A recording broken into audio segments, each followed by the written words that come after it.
ఈ palm Sunday అనే సందర్భం ఏంటి? ఏ సందర్భంలో ఆ సంఘటన జరిగింది?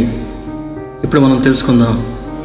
ప్రభు యేసుక్రీస్తు మరణాన్ని జయించి లేచిన వారం రోజుల ముందు ఆయన ఒక గాడిద పిల్లపై దేవాలయ ప్రవేశం చేసేటప్పుడు అక్కడి ప్రజలు ఖర్జూరపు మట్టలతో హోసన్నా హోసన్నా అంటూ ఆయనకు స్వాగతం పలికారు.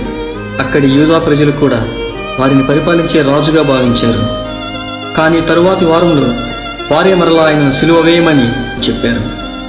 జకర్యా గ్రంథం 9వ అధ్యాయం 9వ వాక్యంలో ఆయన చెప్పిన వాగ్దానం నెరవేరిన సమయం ఇది. సియోను నివాసులారా బహుగా సంతోషించుడి, యెరూషలేము నివాసులారా ఉల్లాసముగా ఉండుడి. నీ రాజు నీతిపరుడును రక్షణ గలవాడును దీనుడనై గాడిదను గాడిద పిల్లను ఎక్కి నీ యొద్దకు వచ్చుచున్నాడు అనే మాట నెరవేరిన సందర్భం ఇది.